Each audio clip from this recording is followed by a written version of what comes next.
ხელოვნური გულის გადანერგვის მორიგი მცდელობა.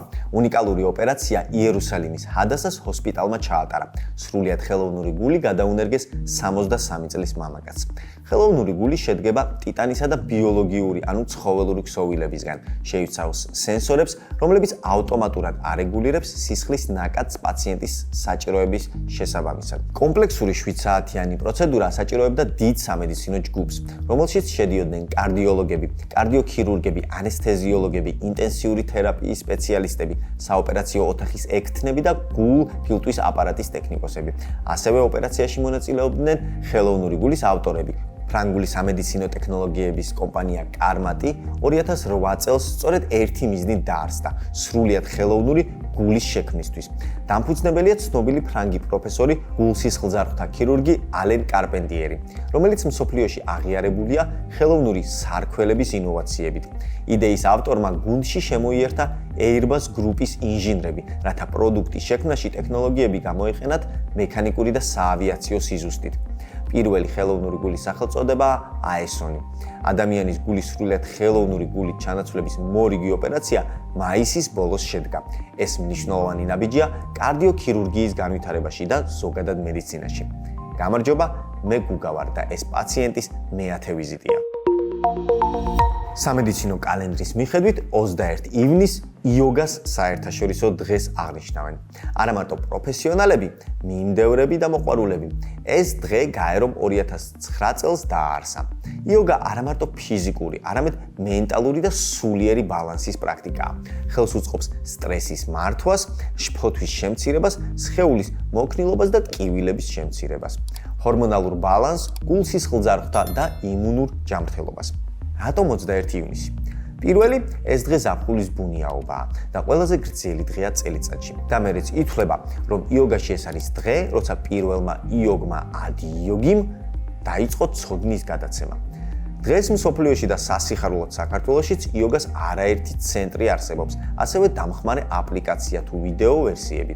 ამიტომ ძალიან მარტივად შეიძლება შეუერთდეთ ამ უძველეს პრაქტიკას და მარტივი მეთოდით მიიღოთ სულიერი ბალანსი. ჯანმრთელობის ანამნეზის დღევანდელი სტუმარი არის ადამიანი, რომელმაც მთელი საქართველო ფეხით მოიარა. უყვარს ფეხით სიარული, მთა, ჯირითი, თუმცა აქვს ზღვის ფობია. მოუწია საკმაოდ რთული ოპერაციის გადატანა და ბავშვობაში იმდენი მოტეხილობა ჰქონდა, რომ მშობლებსაც კი აღარ ეუბნებოდა. გიორგი ქორქიას ჯანმრთელობის ისტორიები. გიორგი ქორქიას ანამნეზი. დავიწყეთ. რა მაწუხებს? ყოველწელს ახალ-ახალი რაღაც განსაკუთრებით, რაც ასაკში შევედი ხა 51 წელი, ისეთი ასაკია რა, მაინც სულ ზევით მიდიხარ, მე იწყებს დაშვებას, ხო, ჯანმრთელობა და რაც უფრო დრო გადის, უფრო მეტი რაღაც, მაგრამ როგორც ხვდები ეს ყველაფერი, რაც ეხლა ბაწუხებს ამ ეტაპზე, არის გარკვეული ძველი ტრავმების გამოძახილი ალბათ, ბაწუხებს თავარი, რაც არის, ეს არის თავის ტკივილი, შაკი კი, რომელსაც რამდენიმე წელი შეომიტია საშინლად. და ფაქტობრივად, რა ვიცი, შევეგუება მცხოვრებას რა, ყოველ დილას, ვიცი, აი რა უნდა დავლიო, რაღაც წამლები, რაღაც მოკლედ რა. თავარი რაც ვაწუხებს ეგ არის და დანარჩენი პატარ-პატარა რა ტრავმები რომ მქონდა, ადრე ეგეთი რაღაცები ცოტა ნელ-ნელა მაწუხებს, მაგრამ ნორმალურადაა ყველაფერი მაინც. ჩემი იმუნიტეტი. რა ვიცი, ალბათ ძლიერი, რა ვიცი, ხა ისეთი არაფერი არ მიმართება ხოლმე, რომ გრიპი არ გადამდებია სხვის გამოკლედ რა თუ ჩემით გავციდით თუ ეგეთი იშვიათად ხდება ძალიან იშვიათად რომ სიცხე ამიწიოს ისიც მეორე დღეს ისე 36 და 6 მაცმევდნენ ძვრიან წინდებს არა ძმართ მარტო სალაჩი მისხოვდნენ მეტი არაფერი საერთოდ ბავშვობაში გადავიტანე ერთადერთი რაც მახსოვს ეს იყო ჩუტყვავილა ეს ბევრი რაღაც მწვანე ის რა ქვია ბრილიანტის მწვანით რო ასწახია და რა ვიცი ზილონკას ჭალებში რო ეძახდნენ და დავდიოდი ეს უდაკოპლილი მახსოვს ბავშვობაში ეგ იყო და ეგ მეტი რა და ბოტკინი გადავიტანე საშინელი ესეთი საკმაოდ ძიმედ ქონდა და იმის მერე ვითვლები რომ ნაბოტკინარი ვარ და ვერც სისხლს გადაუცხავ ვერავის და რაღაც გარკვეული შეზღუდვები მაგის მერე მქონდა, მაგრამ ის იყოს როდის სკოლის პერიოდში. ცუდად მახსოვს, ცუდად. რავი, თუ ხა გარკვეულ ტრავმებზე აქაც საუბარი, ცუდად მახსოვს, ალბათ პირველი 2 მოტეხილობა ვერ შევეგუე. ტრავმატოლოგები ცნობდნენ უკვე, აი მოვიდა, ისე მოვიდა. ეს მთელი ტრავმები გამოწვეული იყო, ცხენოსნობაზე დავდიოდი და ხან რომელ კუთხეში ვეგდე იპოდრომის, ხან რომელ კუთხეში ცხენიანად, ხელი მოტეხილი, ფეხი მოტეხილი, ნეკნები დაბზარული. ბოლოს ისე ვიყავი, რომ ნეკნების გაბზარვაზე აღარც ვამბობდი არაფერს, ჩემთან სახში საერთოდ არ იცოდნენ რაღაცა რომ ჭირდა. კოლდაუნს 2 ნეკნი გაბზარული. ხო, ცუდად არ მახსოვს, რატომ უნდა მახსოვს, ცუდად ჩემებს ახსოვთ. ერთ დროს მაწუხებდა და დაუძლიე. ვაროცი. ალბათ არ ვიცი, არაფერი არ მაწუხებდა, ადი რაც მაწუხებდა, ეხაც მაწუხებს აი ქრონიკული შარკები და ასე შემდეგ. ხშირად ცივდები, არა, სხვათა შორის არ ცივდები, ხშირად, იმიტომ რომ სიცივის კაცი ვარ, მე სიცივეს შემიძლია ვიარო ისევე ჩაცმულმა, როგორც ზაფხულში და უფრო კომფორტულად ვარ. ვიდრე ზაფხულში. ანუ სიცივეს უძლებ, ნებისმიერ მინუს უძლებ, თავარია არ იყოს ქარი და ეს ქარიც იმიტომ მიშლის ხელს, რომ ისევ და ისევ თავის ტკივილებზე გადადის ყველაფერი რა. ანუ ქარის ამოვარდება, ამას ხვდები ხოლმე თავის ტკივილით, წვიმას ამასაც ხვდები თავის ტკივილით და შესაბამისად ბევრ რაღაცაში ხელს მიწყობს ერთგვარი ბარომეტრი ვარ. ვიმიზეზებდი ავადმყოფს. სკოლაში კი იყო ეგეთი რაღაც და იცი რა მახსოვს, ხანდახან არ მინდოდა წასვლა, გაკვეთილი არ ვიცოდი რომ გამომწურავდა მასწავლებელი, მაშინ ვიმიზეზებდი და სიცხე ორი რაღაც დავამოვამა ბავშვობაში, ერთი იყო თერმომეტრის უკუღმა დაფერცხვა, რომ ჩამოსულიყო ვერცხლის წყალი და მეორე იყო ნატეხ შაქარზე ერთი წვეთი იოდი და იმას ჭამდი და ეგრევე სიცხე მიწერდა. ეგრევე ადიოდა სიცხე სადღაც 9 საათით 38-39-მდე. და ვიმიზეზებდი ხოლმე და მე ჩამაგდებდნენ ლოგინში, ძრიან წინდებს არ მაცმევდნენ. აი ვიღაც ჩემნაირმა თავხედმა მითხრა და გავაკეთე და საიზღარი გემოქონდა, მაგრამ სამაგიეროდ სკოლაში ორიანს აღარ ვიღებდი. უბრალოდ არა ჩაიწერებოდა და ეგ იყო. ემოციური ვარ, ფეთქდები იშვიათად ფეთქდები ძალიან, ყოველთვის ვაკონტროლებ ხოლმე ჩემს მეგობრობას, აი რაც თუ კი რა თქმა უნდა რაღაცებს ბრაზდები, მაგრამ მაქსიმალურად ვცდილობ ხოლმე რომ ეს არ გამოვხატო და მითხრეს რომ ეს ძალიან ცუდია, პირიქით არა ჯობია გამოხეთქოს ამ ყველაფერმა, ვიდრე შენში დაგროვდეს და რაღაც, არ ვიცი, ისე რა გამომდის რა. უბრალოდ ერთია რომ აი წელიწადში ერთხელ შეიძლება ეს აუფეთქდე და არ ვარ გახულობდი, ძალიან ცუდია. მიმართავს თუ არა ფსიქოლოგისთვის? არა. არ დამჭირვებია ალბათ, თორე რომ დამჭირდეს აუცილებლად. ვარ თუ არა ალერგიული? არა, საერთოდ. ერთადერთხელ მქონდა ალერგია, ისიც სასმელზე. ისიც რაც ალერგიის დამალევეს გადამიერა და გავაგზავნეს სმა და მეტი ეგეთი რამე აღარ გამფეორებულა. მაქვს ფობია, წყლის ფობია მაქვს. წყლის კი არა, უბრალოდ ზღვის. ანუ აი გაშლ სადაც აი ჰორიზონტი რო ჩანს მარტო და იმის იქით არაფერი. აი ჩვეულებრივად შევდივარ მდინარეში, ჩანჩქერში დავდგები, ჩავწები ყველაფერი, უბრალოდ აი ზღვა არ ჩავდივარ საერთოდ რა. და ამის მიზეზიც ვიცი, ბავშვობაში გადაწყვეტეს რომ მესწავლად სურვა და სადაც 5-6 წლის ხავი გადამაგდეს ზღვაში და აი მის მერე აღარ ზღვა მიყვარს არაფერი. მე ერთადერთხელ გადავწყვიტე რომ დამეძლია ეს შიში მაშინდელი ბავშვობის. წავედი აუზზე და აუზზე ხო ესეა ღრმავდება.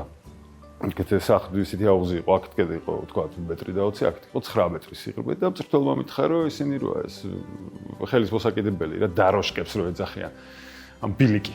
ამ ბილიკს მოკიდე ხელი და გაყევიო სიღრმემდე და ფეხქვეშ რო ვერ იგრძნობ ვერაფერს, რომ ჩამოკიდებული იქნებიო, კაი მეთქი. გავყევი და მოწყდა. და 9 მეტრის ჩავიძირე და მესამე შანს აღარ ვიცემ ბუნებას. წერების ფობია რომ აქვს, ეგეც თუ შედის, არ ვიცი, მაგრამ ვერ ვიტან ხოჭოებს, კალიებს, ღამის პეპლებს, აი ღამის პეპლები და სისხლი. დღის პეპელა ხო რა, დიდი ფრთები, ლამაზია რაღაცა. ეს დიდი თავი ბანჯგვლიანი პატარა საიზღარი. არ მოყვარს. კუნძულზე რო ვიყავით, ხო, კუნძულზე რო ვიყავით, შემიშვეს ოთახში, ცალკე კოტეჯი მქონდა, როგორც წავყავს, მარტო შევედი, საშინელებები დახოხავდნენ გარეთ და შიგნით იყო სიცარიელი, დადიოდა ორი ამხელა ხვლიკი. ხვლიკები მიყვარს არ მეშინია ყოველ შემთხვევაში და ზიზღი არ მაქვს და ეს ორი ხვლიკი არ გააგდო, ამ ორი ხვლიკი და ეს ორი ხვლიკი რო გააგდო, ეგრევე შემოა 200 კალიაო. 14 პეპელაო და 17 ობობაო და იმ ორ ხვლიკს ვუვლიდი, აი ჩემ თავს არ ვუვლიდი იქ მალაიზიაში ვარ რაღაც. სათვალე დამჭირდა ბოლო რამდენიმე წელია, ისიც უფრო ეთერში ვიკეთებდი, იმიტომ რომ სუფლერს ვერ ხედავდი, ეს როგორც მე მითხრეს თავის ტრამვების ბრალია, იმიტომ რომ ერთ თვალში მაქვს -3 და რაღაცა, მეორეში 0.25. ძალიან ცუდად ხედავ მარჯვენა თვალით, მოკლედ სათვალიერება ვიხსნა 3-4 მეტრში, ადამიანის სახეს ვერ ვარჩევდი და გავიგე შენ ვირად ხედავ. ახლოს კითხულობ სათვალით. მაგრამ ფაქტია რომ დამჭირდა. და თან ისეთი რამე რომ ახლა დილას თუ რო გავიღვიძებ თუ არ გავიკეთე სათვალე შეიძლება მთელი დღე აღარ დამჭირდეს სპერით რომ მეგუება თვალი თუ არის ამას არ ვიცი მაგრამ უკვე ეგეც ჩვევა რა პირველი იღვიძებ ეგრევე სათვალე და მე დაიხე სათვალე ფაქტია რომ ჭირდება აი ლინზებს ვერ ვგუები ვერაფრით ეს თვალში თითის საშტერებია COVID-19 ჩემს ცხოვრებაში COVID-ის პანდემიის დროს არაფერი ჯანმრთელად ჩვეულებრივად გადავატარე ყველაფერი მე კი მქონდა ერთი-ორჯერ გაციებად, მაგრამ უკვე ის პერიოდი იყო, როცა აღარც აბოწვებდნენ და შეიძლება COVID-იც იყო აზე არ ვარ. დავდივარ თუ არა ხშირად ექიმებთან. არა, ძალიან იშვიათად უბრალოდ ბოლო პერიოდში ამ თავის გაკეთებული ოპერაციის შემდეგ, ანევრიზმების ოპერაციის შემდეგ ორჯერ სამჯერ მომიწია და ხანდახან არა, მიწევს ხოლმე ხანდახან, მაგრამ მაინც ზარმაცობ უფრო ვიდეო ვერიდები, იმიტომ რომ მეზარება ხოლმე ეს ადამიანის ბუნებაა, რაც სანამ ბოლომდე არ ჩაგაჭერს რაღაცა, მაინც ეკიპთან არ მიდიხარ. ვიკეთებ თუ არა პროფილაქტიკურ ანალიზებს. ერთხელ გავიკეთე და ისეთები ამომიყარეს, რომ თავის ოპერაცია მოხდა მაგასტებეთი აღარ მინდა, უბრალოდ თავის ტკივილზე. უბრალოდ მამაჩემს გავყევი, რაღაც გარკვეული პრობლემა მქონდა, აბრუცხოები და ასე შემდეგ და გავყევი მეც რა, ხა კაც გემერტე თუ კატე თუ აქვე არ ვიცი, ტოსტერში ჩაკვდეს ორივე. რაღაცა შეუშვა და მე თქვი ბარე მეც თავი მტკივა და დაზღვევა მაქვს ყველაფერი გავესინჯები თქო მეც მამაჩემის შემდეგ ჩავწექი ამ იმაში რაღაცაში ჩამდეს მე გავმიღეს მამაჩემს 10 წამალი მიცეს და ეგ არის სულ და მე ეს ეგრევე საოპერაციოსკენ ეს თითით მანახეს ცოტა ხანში იქ მოხდებიო იმიტომ რომ რამდენი მრავლობითი ანევრიზმა გაქვს თავზეო და სასწრაფოდ მისახედიაო იმიტომ რომ ეს შეიძლება 10 წუთში გასკდეს შეიძლება 10 თვეშიო კაცმა არ იცის უბან ფაქტია რომ სასწრაფოდ იყო მისახედი გადავრჩი შეიძლება ითქვას ამ ვერც პროფილაქტიკურზე მივედი ამომიყარეს ეგეთი რაღაცები ეხა ყველაფერი კარგადაა ცხოვრობ თუ არა ჯანსაღი ცხოვრებით არა ვაღიარებ არ ცხოვრობ ერთადერთი თუ ჯანსაღ ცხოვრებაში გადის ისე რომ დავდივარ ძალიან ბევრს ფეხით შეიძლება ვიარო კილომეტრები იქნება ეს 15 კილომეტრი 20 არ აქვს მნიშვნელობა დავდივარ ძალიან ბევრს ფეხით თუ სადმე არ მიჩქარება, ტრანსპორტითაც არ სარგებლობ, ძალიან ხშირად სამსახურიდან სახლშიც ფეხით დავდიოდი, სადაც 12 კილომეტრი. და ასევე, ჰაიკინგი, ჩემი გადაღებების თემაც ისეთია, რომ სულ მიწევს ბუნებაში სიარული, ასე რომ თუ ეგ ჯანსაღი ცხოვრებაა, ცხოვრობ და ის, რასაც ვაკეთებ ხოლმე, რომ სიგარეტს ვეწევი, რაც საშინელებაა, ეგ არ არის ჯანსაღი ცხოვრება. მძინავს ცოტა, ძალიან ცოტა. სადღაც 3-4 საათი მაქვს საშუალოდ ასეთი გადაბმული წილი დანარჩენი სულ ხისლობ. ვიკვებები, ადრე უფრო მეტ ჭამდი, ახლა დაკლებად საღამოობით ვიწყებ ხოლმე ჭამას და ეგეც როგორც ვეუბნები, არის ძალიან ცუდი. და შეიძლება გავიდეს 1-2 დღე საერთოდ არ გამახსენდეს ჭამა რა არის. თუ რაღაც ვაკეთებ ისეც. ვარჯიშობ, ჩემი ვარჯიში არის სიარული, ისე და ისე სიარული, ახლა დიდი წონების ქაჩვის თავი არ მაქვს და არც ნერვი. მამ კი, დავდივარ ფეხით, ეგაა ჩემი ვარჯიში. ალკოჰოლი ჩემს ცხოვრებაში. რაც თავი მახსოვს. მიყვარს კი ალკოჰოლი მიყვარს, თუ ეს იმას არ ნიშნავს, რომ ლოთი ვარ და ყოველდღიო, მაგრამ ძალიან მიყვარს ლუდი, რის გარე, არც ყოველდღე შემიძლია დავლიო და ძალიან დიდი რაოდენობით, ლიტრობით. კიდევ უკვე არ მეტყობა არაფერი. ღვინოს ძალიან მიყვარს, მძიმე სასმელს ვერიდები ისე და ისე ჯანმრთელობიდან გამომდინარე, იმიტომ რომ თავის ოპერაციის პერიოდში ამაგზავნა მძიმე სასმელები, იმიტომ რომ ძალიან რთული, აი ნაბახუსებია შემდეგ, ძალიან რთული ცუდი ნაბახუსები მაქვს სწორედ არახზე და ეგეთ რაღაცებზე, ასე რომ წლები არ დამილევია. მომიტეხია. თითები, ხელის მაჯები ორივე. ფეხი, ნეკნი. ფეხის თითებიც. ეს ყველაფერი იყო ცხენოსნობიდან გამომდინარე, დიდი ნაწილი და ესეთი 90-იანი წლები. 90-იანი წლები, სადაც ხან ჩხუბი იყო, ხან ავარია იყო, მოკლედ ყველაფერი ერთად, კი, ძალიან ბევრი რამე მაქვს მოტეხილი. აი ხო თქვი მანამდეც, რომ უკვე რაღაც უბრალოდ რაღაცა რომ გამოვიზარებოდა ნეკნიან მაჯა სახში აღარც ვამბობდი საერთოდ. რატო გაქვს ხელი შეხოლი? არა, რაღაც ის როგორც ჩავლიდი ჩემთვის. ადრენალინი ჩემს ცხოვრებაში ერთ-ერთი დიდი ადგილი ეჭირა ადრენალინს. გარკვეულ ასაკამდე, სხვა შორის დავაკვირდი და ბოლო არის 15-16 წელი ალბათ. არ ვიცი ეს აღარ გამოიწვია ის რომ ბავშვი ყავს და უფრო რაღაცა იმის მერე მივხვდი რომ რაღაც ცოტა ესე ნუ იქცევი რა წაკეთებ, ვაკეთებდი მანამდე. ახლა თვითონ ის სპორტის სახეობაც რაზეც მე დავდიოდი, ძალიან დიდი ადრენალინი ეცხენოსნობა. დასვენება მიყვარს თაში თუ ზღვაზე, თაში, იმიტომ რომ არ არის ესეთი გამოთქვა, თაში ამართლა თავისუფლება, იქ ხარ, ის ვინც ხარ, იქ ხარ, გინდა მარტო დარჩები, რაღაც ბუნებასთან, გინდა კონტაქტები უფრო ისეთ გემრიე ხალხს, მთის ხალხი სულ სხვა ხალხია რა. თაშიც მითხეს ერთხელ შილო აქედან რომ ჩადიხარო, ქვევითო ხალხი ფუჭდებაო, იცოდებო, ქალაქი მოდის ქვევითო და ამიტომ მე ავირჩევ მართლა თავის ხალხი ბუნებით ყველაფრით. მეშინია დამემართოს.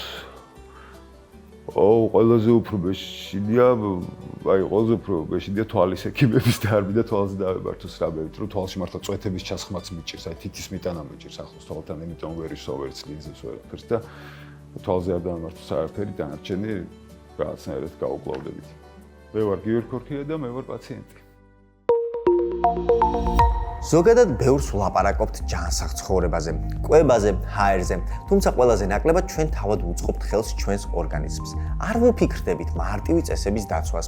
ბევრი იტყვის, სადაა ჯანსაღი და კარგი ცხოვრება, თუმცა ყოველთვის შეიძლება საკუთარი ორგანიზმი მავნე ზეგავლენისგან დავიცვათ. მაგალითად, კარგად გავრეცხოთ პროდუქტი, ან არ მოვწიოთ სიგარეტი. სულ არა, მაგრამ გავაკონტროლოთ ალკოჰოლი. არის უამრავი მარტივი მექანიკური ქმედება, რაც ორგანიზმს მოწამვლისგან დაიცავს. ჩემი სტუმარია ტოქსიკოლოგი, მედიცინის დოქტორი ეკა ქურდაძე. ხშირად ვერ ხვდებით, რომ საკუთარ თავს ჩვენ თვითონ წამლავთ. კი, ეს ხშირ შემთხვევაში გაუაზრებლად ხდება, ზოგჯერ გააზრებულადაც. არის შემთხვევები, როდესაც პროდუქტებს არასწორად ან ზერელედ მოვიხმართ, როდესაც გაურკვეველი წარმოშობის ალკოჰოლურ სასმელებს ან უბრალოდ ისე სასმელებს მივიღებთ, როდესაც ნარკოტიკული საშუალებებით ან თამბაქოს მოხმარებით ვართ დაკავებული ყოველდღის განმავლობაში. დიახ, ხშირ შემთხვევაში სამწუხაროდ ეს ცუდი ჩვევები ხდება ჩვენი ყოველდღიური ცხოვრების წესი, რაც რა თქმა უნდა პრობლემებს იჩენს დროთა განმავლობაში, რადგან ყველაფერ ამას აქვს თავის შემადგენლობაში ტოქსინები და ის ცუდი ნივთიერებები, რომლებიც დროთა განმავლობაში ჩვენ ორგანიზმში გროვდება და შემდეგ ძალიან ბევრ პრობლემას იწვევს. ამ საკითხზე სასაუბროდ ჩვენ მოვიწიოთ სტუმარი, რომელზეც ალბათ ყველაზე გათვითცნობიერებულია ამ თემაში. ეს გახლავთ ექიმი, ტოქსიკოლოგი, მედიცინის დოქტორი, TSSU-ს უნივერსიტეტის ასისტენტ პროფესორი, TSSU-ს უნივერსიტეტის პირველი საუნივერსიტეტო კლინიკის ტოქსიკოლოგიური მიმართულების ხელმძღვანელი, ქალბატონი ეკა ქურდაძე. ქალბატონო ეკა, დიდი მადლობა, რომ გადატვირთულ გრაფიკში იპოვეთ დრო ჩვენთვის. ჩვენი გადაცემა ჯერჯერობით ახალია, მაგრამ ინტერესი საკმაოდ მატულობს და საინტერესო ექიმების მოყვანა ჩვენი მთავარი მიზანი არის. ტოქსიკოლოგია საკმაოდ ფართო სფერო არის და ჩვენ რეალობაში, ალბათ ჩვენ სოციუმში სამწუხაროდ იქიდან გამომდინარე, რომ ქართველებს საკუთარი თავის მოვლა არ გვაქვს პრიორიტეტად, ძალიან მწვავე პრობლემა არის. რომ დავიწყოთ ამ საკითხზე, ესე ვთქვათ, თავიდან ზოგადად რო ვთქვათ, რა არის ყველაზე ხშირი მომართვიანობის მიზეზი ან ტოქსიკოლოგიური კუთხით, რა არის ყველაზე მწვავე პრობლემა დღეს ქვეყანაში? მოგესალმებით, დიდი მადლობა მოწვევისთვის, ძალიან საინტერესო საკითხისთვის. მართლა ძალიან საინტერესო ამ მოსახლეობისთვის, რაც უფრო მეტი ინფორმაცია გვექნება, რა თქმა უნდა, უფრო მარტივია თავიდან ავიცილოთ ბევრი ნაერთის უარყოფითი ზეგავლენა ჩვენ სხეულზე. გავრცელების მიხედვით 21 საუკუნეა და ხშირად მithkoms, რომ გარდა იმ ბუნებრივი ნაერთებისა, უამრავი სინთეზირებული ნაერთია, რომელსაც შეუძლია უარყოფითი ზეგავლენის მოხდენა ჩვენს ჯანმრთელობაზე და რატომღაც მოსახლეობაში მოწამვლა ასოცირდება მხოლოდ გულისრევა-ღებინებასთან ამ ჩივილთან. ამ დროს ძალიან ბევრია ის გამოვლინება კლინიკური, რაც შეიძლება ადამიანს, ასე ვთქვათ, დაემართოს და ამ ნივთიერებებმა შეიძლება გამოიწვიოს უამრავი სახით. და ხშირად ვერ ხვდებიან, ასე ვთქვათ, პაციენტები, რომლებიც მომართავენ კლინიკას, შეიძლება აბსოლუტურად სხვა პროფილის ექიმს მიმართონ და არა კონკრეტულად ტოქსიკოლოგს ამ ჩივილით. და ბუნებრივია მნიშვნელოვანია ის ინფორმაცია, რომ გქონდეს, რომ ყოველდღიურ ცხოვრებაში არ გამოვიყენოთ ის ნივთიერებები, რომლებსაც უარყოფითად შეუძლია, ესე ვთქვათ, ზეგავლენა მოახდინოს ჩვენ სხეულზე და სარგებელზე მეტი გქონდეს უარყოფითი ზეგავლენა.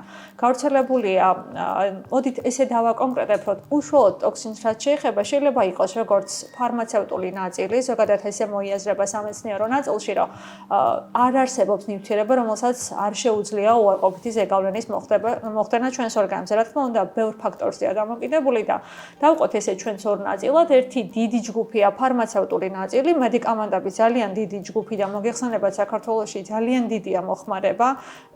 არ ვიცი ნაკლებად ალბათ სანახავია ისეთი ქვეყანა, რომელსაც ჩვენზე მეტი აქვს ამ საფთიაქო ქსელის გამოყენების საშუალება და ხშირად არ არის ხოლმე ექიმთან მიმართვიანობის შემდგომ, ასე ვთქვათ, წამლის ყიდვა შესაძლებელია თვითონაც გამოიყენოს, ერთმანეთს ასწავლიან რატომღაც, ასე ვთქვათ, ადამიანები.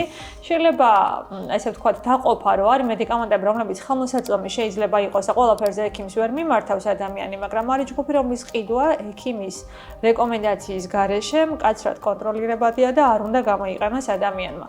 არის სხვა ფაქტორები, შეიძლება დოზა ვერ გავაკონტროლოთ, ან კონკრეტულად ვერ შევურჩიოთ იმ დაავადებას, რომელსაც კონკრეტულად სჭირდება, იმიტომ რომ თითოეულ წამალს აქვს თავისი ჩვენება, ხო, რატო გვინდა, მიზანი აქვს თავისი და ყოველთვის სარგებელი უნდა აჭარბებდეს რისკს. ექიმიც ასე არჩევს ადამიანის ჯანმრთელობის და ავადობის კარგად შესწავლის შემდგომ. ამის სწავლა ძალიან დიდი დრო ჭირდება, მოგეხსენებათ, სამედიცინო ძალიან ხანგრძლივ და აქტიურ სწავლას მოიცავს და რაც შეეხება სხვა საყოფაცხოვრებო ნივთიერებებს, რომლებიც არაფარმაცევტულ ნაწილს მიეკუთვნება, ასეთი ძალიან ბევრი გვაქვს, როგორც ბუნებრივი წარმოშობის, ასევე სინთეზირებული და ყველა ეტაპზე მრავლად არის ის ნივთიერება, რომელიც შეიძლება შეხვდეს. მაგალითად, სახში გვაქვს ეგრეთ წოდებული ქიმია, რომელსაც ვიყენებთ დასასუფთავებლად და აქაც ძალიან ხშირია არასწორი გამოყენების გამო და ექსპლუატაციის გამო ზიანი. არ ვიცავთ იმ ელემენტარულ პირობებს, მე არ მსაუბრობ ყველაზე, მაგრამ უმეტეს შემთხვევაში ხშირია მომართვიანობა, რომ იმ დასუფთავების დროს, განსაკუთრებით ვისაც უფრო ხშირად უწევს, ძალიან მაღალი აქვს რისკი და შემხებლობა. სხვათა შორის, ბოლო პერიოდში სტატისტიკური მონაცემებითაც გავრცელდა, რომ ქალებს უფრო მეტი რისკი აქვთ ავადობის და ფილტვის დაავადების და ერთ-ერთი ამ შემთხვევაში სტატისტიკურად ონკოლოგიური დაავადებები იმიტომ მოიმატა, რომ უფრო მეტად აქვთ შემხებლობა ამ საყოფაცხოვრებო ქიმიასთან და ერთ-ერთი რისკ ფაქტორია. გარდა იმისა, რომ სამზარეულოსთან ტრიალი და წვა ზოგადად რისკს წარმოადგენს და თქვენ თამბაქოც ახსენებთ, თამბაქოს რისკი ზუსტად ეს არის, რომ იწვის პროდუქტი და ნებისმიერი ნივთიერება, რომელიც იწვის ნახშირბადის შემცველი იქნება თუ პლასმასის ზიანის მოტანა შეუძლია. ეს შეიძლება იყოს დახურულ სივრცეშიც და ღია სივრცეში, რა თქმა უნდა, ძალიან მაღალია იმ ნივთიერებათა ჩამონათვალი, რომელსაც შეუძლია ზეგავლენა მოახდინოს ჩვენს ორგანიზმზე. რაც უფრო ხანგრძლივად და ჭარბი რაოდენობით, ბუნებრივია ზიანი უფრო მეტია. ასევე გვაქვს ასე ვთქვათ, აბეზიანის და სამზარეულოს დასასუფთავებელი საშუალებები, რომლებიც ასევე უსაფრთხო არ არის. რა თქმა უნდა, მნიშვნელოვანია დასუფთავება და ისიც მნიშვნელოვანია, რომ ბაქტერიების გამრავლებას და სოკოსას ხელს უშლით, თუმცა აქაც აუცილებელია ის პირობები, რომლებიც უნდა დავიცვათ, ხო? არ უნდა იყოს დახურული სივრცე, პატარა და მაღალი ტემპერატურის მქონე, ვთქვათ, წყლის ჭაობთან ერთად მისი გამოყენება რისკს წარმოადგენს, აუცილებელია ეგრეთ წოდებული ნიღბის გამოყენება, განიავება იმ ოთახის კარგად ხელთათმანის, რომელიც დაგვიცავს, რომ ამ ნივთიერებასთან დანაერთად არ ქონდეს უშუალო შემხებლობა, იმიტომ რომ დამწრობას იწვევს და საკმაოდ სერიოზულ დაზიანებას, როგორც უშუალოდ კანთან კონტაქტის დროს, თვალის ლორწოვანი, შეიძლება სასუნთქი გზების და ასეთი უამრავი გვაქვს გარშემო. ესეთი ნაერთი და ბუნებრივია, თუ კი ჩვენ შევძლებთ, რომ მინიმუმამდე დავიყვანოთ ეს ზიანი, კარგი იქნება. არ გამოვიყენოთ, ამას ვერ შევძლებთ. უბრალოდ უნდა ვეცადოთ, რომ სარგებელი უფრო მეტი მივიღოთ, ვიდრე ზიანი ამ კონკრეტული ნაერთებისაგან და უამრავია გავამახვილებ ყურადღებას ალკოჰოლი ახსენეთ, საკმაოდ გავრცელებული თემაა და ის რომ ტრადიციის მქონე ქვეყანა ვართ, რომელიც ვამაყობთ ერთ-ერთი ან მღვინის წარმოებით, ძალიან მნიშვნელოვანია. სხვათა შორის, როცა სამეცნიერო ნაწილში ვრცელდება ინფორმაცია ალკოჰოლის შესახებ, უშუალოდ განვიხილავთ ხოლმე, რომ ეს არის ეთილი სპირტი. თუმცა ეთილი სპირტი არ არის მხოლოდ ალკოჰოლურ სასმელში, სხვა მინარევით შეიძლება იყოს და განსაკუთრებით ჯანმოსა აქვს მონაცემი, რომ სარგებელი იმდენად დიდი, ისა ბოდიშით უარყოფითია, ასე ვთქვათ, რისკი იმდენად დიდია, რომ მისი სარგებლიანობა, ასე ვთქვათ, რელაქსი ძალიან უმნიშვნელო შეიძლება მოგვეჩვენოს და არანაირი კატეგორიის სასმელს არ ანიჭებს უპირატესობას, კანცეროგენად არის მოხსენებული, იმიტომ რომ ნებისმიერი ალკოჰოლური სასმელი, რომელსაც მივირთმევთ, ჩვენს ორგანიზმში გარდაიქმნება ერთ-ერთ საკმაოდ ძლიერ კანცეროგენად, აცეტალდეჰიდი ასეთი პირველი კატეგორიის კანცეროგენებში გადის და ონკოლოგიური დაავადების გამოწვევა შეუძლია. ამიტომ უსაფრთხო ვერ იქნება. უბრალოდ ყოველთვის ვარჩევთ ხოლმე, რომ იმდენად სასიამოვნო შეიძლება იყოს მისი მცირე დოზით მიღება რელაქსისთვის, განტვირთვისთვის და ყოველთვის უნდა ვიცოდეთ, რომ ეს სარგებელი უფრო მეტი უნდა იყოს და არ უნდა მივიდეთ არც გადათრობამდე და არც აქტიურად, ყოველდღურად არ უნდა გამოვიყენოთ, მაგრამ მეორე ნიუანსია, რომ ალკოჰოლს აქვს დამოკიდებულების, ესე ვთქვათ, მქონე ნაერთია და თუ რამდენიმე დღე რიტუალურადაც მოგვეწონა მეგობრებთან ერთად ყოფნა, გართობა და მე ალკოჰოლური სასმელი ცოტა ბევრი მოგვიდა ხანგრძლივი დროით, მაგრამ შესაძლებელია და კარგვეული ჯგუფი ადამიანებს, რომელსაც უფრო მეტად აქვთ დამოკიდებულება და არც ისე მარტივია რომ გაჩერდეს. და გვაქვს უამრავი გართულება ამ კუთხით. პრობლემაა ის, რომ შეიძლება კონკრეტულ ადამიანს არც კი ქონდეს აღიარებული, არც თვითონ არც ოჯახის წევრებს, რომ დამოკიდებულების პრობლემა აქვს, უამრავი გართულება და სამწუხაროდ ასეთები ძალიან მრავლად გვყავს. ის მესმის, რომ ტრადიციის მქონე ქვეყანა ვართ, მაგრამ ადამიანები, რომლებიც ამზადებენ ალკოჰოლურ სასმელს, სამწუხაროდ ბევრმა არც კი იცის, რომ მისი დუღილის პროცესში უამრავი ნივთიერება წარმოიქმნება, უნდა ვიცოდეთ რა პირობებში და კარგად გქონდეს შესწავლილი. უშუალოდ დამზადების მერე უნდა მოწმდებოდეს რა ნივთიერებებს მივიღებთ, იმიტომ რომ ეს არის ფერმენტაცია ხილის, ბოსტნეულის, მარცვლეულის და ჯერ უნდა ვიცოდეთ, რომ ეს მარცვლეული და ხილი თავისუფალია შხამქიმიკატებისგან. მოგიხსენებათ, არც ერთი კულტურა ვერ გაიზრდება დღევანდელ პირობებში, მას უამრავი მავნებელი სარეველა აქვს, თქვათ, სოკო უჩნდება და წერი, რომელიც ამ კულტურას ანადგურებს, ამიტომ აუცილებელია ეგრეთ წოდებული შხამქიმიკატების გამოყენება, ხო? აი ამ შხამქიმიკატების გამოყენება ერთგვარი ჯაჭვია. დაუშულებულად შეგვიძლია ჩვენ ვისაუბროთ, იმდენი ტოქსინი არსებობს ბუნებაში, მაგრამ ყოველთვის უნდა იყოს ჩვენი ამოსავალი, რომ სარგებელი უფრო მეტი უნდა გქონდეს და აქედან დავიწყოთ. თუ ასე შევხედავთ თითოეულ ნივთიერებას, რომ სარგებელს უფრო მეტს ვიღებთ, ვიდრე ვთქვათ, რისკს წარმოადგენს სასათულის ნივთიერება, მაშინ მივიღოთ. რა თქმა უნდა, აქაც მნიშვნელოვანია, ვინ არის ის კონკრეტული ადამიანი, თუნდაც ვინც იღებს სასმელს, ვინც იღებს, ვთქვათ, და იყენებს გარკვეულწილად იმ ბოსტნეულს, ხილს და ასე შემდეგ.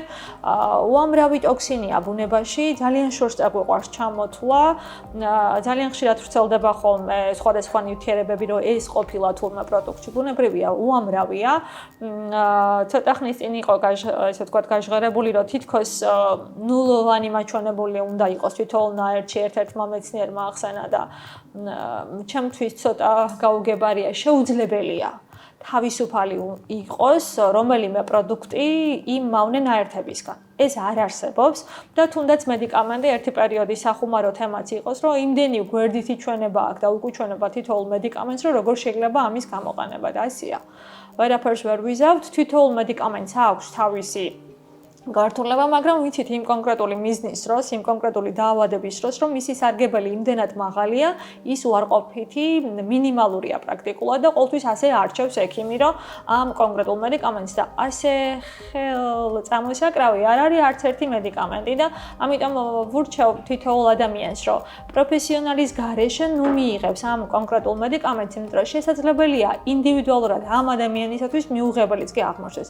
ის რომ მეზობელს თავის კივილზე სახსრების ტკივილზე ვთქვათ, მოერგო ეს წამალი და კარგად იმოქმედა, არ ნიშნავს იმას, რომ ჩვენც იგივე შეიძლება შედეგი მივიღოთ, ხომ? შეიძლება ჩვენი ტკივილი და ჩვენი ავადობა იყოს აბსოლუტურად სხვა მიზეზით განპირობებული და ამიტომ ზიანი უფრო მეტი მივიღოთ. ამიტომ მნიშვნელოვანია მესმის ფინანსური ტვირთიც, მეტნაკლებად ცხოვრება ლაგდება.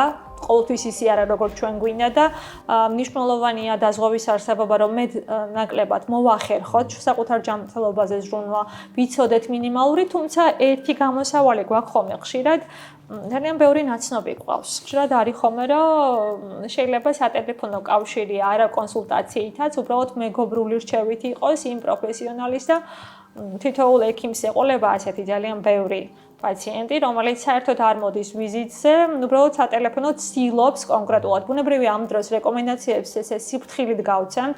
მნიშვნელოვანია ლაბორატორიული კვლევები კარგად შესწავლა თითოეული პაციენტის, რომ ესე ხელაღებით თითოეული მედიკამენტი არ დაინიშნოს.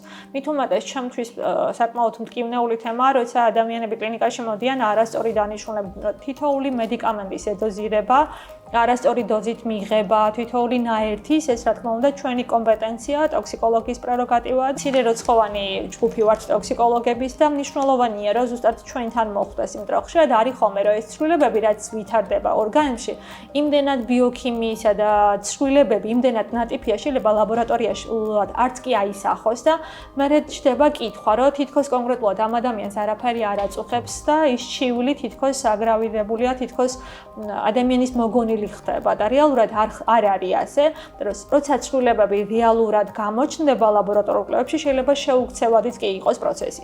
თუმცა ტოქსიკოლოგის დანიშნულება ეს არის, რომ ადრე გაჩენილი ჩივილი და პრობლემა დროულად მოგვარდეს, რომ შემდგომში, შეუქცევადი როცა გახდება პროცესი, მერე ძალიან რთულია მართვა. ჩვენთვის მნიშვნელოვანია, რომ ადრეულ ეტაპზე მოვიდეს ჩვენამდე ვთქვათ პაციენტი, რომ შევძლოთ ეს ყველაფერი იყოს მართვადი, შექცევადი და სრული გამოჯამრთელები. დროს ძალიან დიდი მნიშვნელობა აქვს და სხვათა შორის, როცა პაციენტები მოდიან არა მარტო შემთხვევით ზედოზირებით, არის ხშირად სუიციდი, თვითდაზიანება, ამ დროს ძალიან დიდი რაოდენობაა მედიკამენტის და როცა კითხვა ისმევა ოჯახის წევრებისგან, რომ რამდენად აქვთ გადარჩენის და გამოჯამრთელების, ასე ვთქვათ, შესაძლებლობა, ყოველთვის ვამბობ, როცა დროულია მომართვიანობა, უფრო მაღალია პროცენტულად, თუმცა ძალიან რთულია წინასწარ ექიმმა რაღაცა ეგრეთ წოდებული გარანტია გასცეს. უბრალოდ უფრო მეტი გვაქვს იმის ალბათობა და შესაძლებლობა, რომ ადრეულ ეტაპზე რა დოზაც არ უნდა იყოს მიღებული, თუ კი ადეკვატურად დროულად მოდის პაციენტი და ადეკვატური მართვა მიმდინარეობს, ამ დროს გადარჩენის შესაძლებლობა უფრო იზრდება. თუმცა ჩვენ გვაქვს სპეციფიური წამლები. ხშირად ჟღერდება ხოლმე, რომ მედიკამენტების დეფიციტია არა მარტო საქართველოში, ალბათ ბევრ ქვეყანას აქვს და ეხლა გიდგას ერთ-ერთი პრობლემა, ერთ-ერთი ანტიდოტის, ეს არის სპეციალური მედიკამენტი, რომელიც კონკრეტულად შხამის საწინააღმდეგო მოქმედებით ხასიათდება და ზოგადად ასეთ მედიკამენტებს ობოლ წამლებს უძახიან, რომ რადგან იშვიათია მათი გამოყენება, ფინანსური პრობლემაც არის და არც ისე ადვილად ხელმისაწვდომი და ერთ-ერთი დიდი პრობლემა უდგას ამ კუთხით ტოქსიკოლოგიას, რომ არ გვაქვს ყველა ანტიდოტი, თუმცა ყველა რეკომენდაციაში მსოფლიო სტანდარტში წერია ის შესაძლებლობა, რაც გაქვთ იმ მოცემულ პერიოდში უნდა გამოვიყენოთ. ამას ვცდილობთ. რა თქმა უნდა, ძალიან დიდ ცოდნაზეა ეს დამოკიდებული, რომ შევძლოთ ეს ყველაფერი დავასტაბილუროთ, თუმცა აუცილებელი და მნიშვნელოვანია ეს მედიკამენტი, რომელიც ამ დროს გამოიყენება. კიდევ უფრო მეტად გააქტიურდებიან და სეზონურიც არის ბევრჯერ ტოქსინებთან კონტაქტი და უკვე ზაფხულის პერიოდში ცხოველების გამოვლენ. ისეთი ცხოველები, რომლებიც შხამიანად და კონკრეტულად ტოქსიკოლოგს აინტერესებს, საქართველოში გავრცელებული და სხვათა შორის ხშირად ისმის კითხვა, რომ რომელი შხამიანი ცხოველია ჩვენთვის მნიშვნელოვანი. ბუნებრივია, მწერიც რომ ამრავია, ესეც მნიშვნელოვანი, აქედან ობობას გამოყოფ, აქ შხამიანი ობობები ყავს საქართველოში, უბრალოდ ეგ არის მათი, ესე ვთქვათ, შესაძლებლობა ნაკლებად შეუძლიათ ჩვენი კანის, ესე ვთქვათ, დაზიანება. ანუ კბენის დროს მათი შხამი ესე ადვილად ვერ აღწევს სიღრმეშიც და ჩვენი კანი უფრო გამძლეა, ასე ვთქვათ, მათი კბენის მიმართ. თუმცა არსებობს ფაქტი, ხშირად არ ყოფილა, მაგრამ დაფიქსირებულა რამდენიმე შემთხვევა, როცა შეუძლია ობობა საკმაოდ სერიოზული ზიანი მიაყენოს ადამიანის ჯანმრთელობას. თუმცა ეს შედარებით ნაკლებია. საქართველოში გავრცელებულია მორიელების, რომლებიც მხოლოდ ადგილობრივი რეაქციით გამოირჩევიან, ძალიან მტკივნეულია, მაგრამ მალე ალაგებადია. ობობა უფრო პრობლემურია ჩვენთვის, ვიდრე საქართველოში გავრცელებული მორიელები და ერთ-ერთი დიდი ჯგუფი შეგვიძლია ვთქვათ, რომ გველები ყავს. გველების სახეობასაც აქვს მნიშვნელობა, რეგიონსაც მეტნაკლებად მაინც გავრცელებულია, მათ შორის თბილისშიც ყავს, ზოგჯერ ზედმეტად გვეშინია, ეს ალბათ გარკვეული ტრადიციების გამო, რომ გველი განსაკუთრებულად საშიშია, თუმცა ხანდახან სულაც არ არის ის გველი შხამიანი, რომელიც შეიძლება შევხვდეს. თუმცა არასასიამოვნო სანახავია ალბათ, მეტნაკლებად ბავშვები უფრო ადვილად ეგუებიან ამ სიტუაციას, ვიდრე ჩვენი მშობლები, მათ განსაკუთრებულად ეშინიათ ზოგ სურათისაც კი. და ხშირად ლექციის დროს, როცა ვხსნი და უბრალოდ სახეობებს ვაჩვენებ, ბევრი სტუდენტი თვალდახუჭული ზის. არ დაინახოს, იმდენად შიში აქვს. აქაც მნიშვნელოვანია სახეობა ნაკლებად მაინტერესებს თვითონ ცხოველი მოიყვანოს, ანუ ოჯახის წევრმა ან თვითონ მნიშვნელოვანია ის გამოვლინება, რაც გვაქვს. კლინიკურად პაციენტის შეფასება გვჭირდება ხოლმე. ჰემოვაზოტოქსიური ქვია ჩვენს გვარლებს, ანუ სისხლზე მომქმედი შხამი აქვთ. საქართველოში გავრცელებულ გვარლებს არ გვაქვს ნეიროტოქსიური გველები და მათ შორის გველგესლებია, ასე ვთქვათ, საქართველოში გიურზაც გველგესლა და მათ აქვთ უნარი, რა თქმა უნდა, ადამიანის ჯანმრთელობას ზიანი მიაყენონ. შოდი ისმის ხოლმე კითხვა, რამდენად დროულად, რამდენად სწრაფად შეიძლება მოვმართოთ კლინიკას, გადარჩენის ალბათობაზე კითხულობენ ხოლმე. იმდენად ინდივიდუალურია თითოეული ადამიანი, წინასწარ არც ერთი მოწამვლის დროს არ ვიცით რა შეიძლება განვითარდეს. ანუ დაახლოებით კი, მაგრამ პაციენტის ესე ვთქვათ გამოვლინება, ავადობა უფრო მძიმედ წავა თუ მსუბუქად არის თითოეულ ადამიანზე დამოკიდებული და ბევრი ფაქტორი განაპირობებს. გარდა იმისა, იმ კონკრეტულ მომენტში გველის დაგესხვის დროს შხამის რაოდენობა საერთოდ მოხდა თუ არა. ხო, ხშირად არის ხოლმე, რომ გველს საერთოდ შეიძლება ჯირკვალი ცარიელი ქონდეს და დაგესხვის დროს საერთოდ არ მოხდეს ჩვენს ორგანიზმში. თუ მოხდა რაოდენობრივ მაჩვენებელსაც აქვს მნიშვნელობა, ჩვენს აქტივობასაც რამდენად პირველად დახმარებას სწორად თუ არასწორად გაუწევთ და თითოეულ ადამიანსაც, ხო? ასე კი ამ მნიშვნელოვანი თანხლები და ავადებები და ასე თუ ისე მაინც პატარაა ჩვენი ქვეყანა, დროულად მიმართვიანობა ძალიან მნიშვნელოვანია და ყველაზე კარგია რომ არ კონდეს საერთოდ შეხება ტოქსინთან. ან მინიმალურად შევამციროთ. ყოველ შემთხვევაში ჩვენ განზრახ არ გამოვიწიოთ ხო ეს ყველაფერი და თვითოულ პროფესია შეიძლება კონდეს მავნებლობა და ესეც რა თქმა უნდა სავალდებულოა რომ თვითოულმა პროფესიის ადამიანმა იცოდეს რა ზიანის მოტანა შეუძლია მის სამუშაო პირობებს. შეადარით ხოლმე სხვათა შორის მხუთავი აირი გავრცელებული საყოფა ცხოვრება ნაერთია, თუმცა ბევრ პროფესიას აქვს ეს პრობლემა.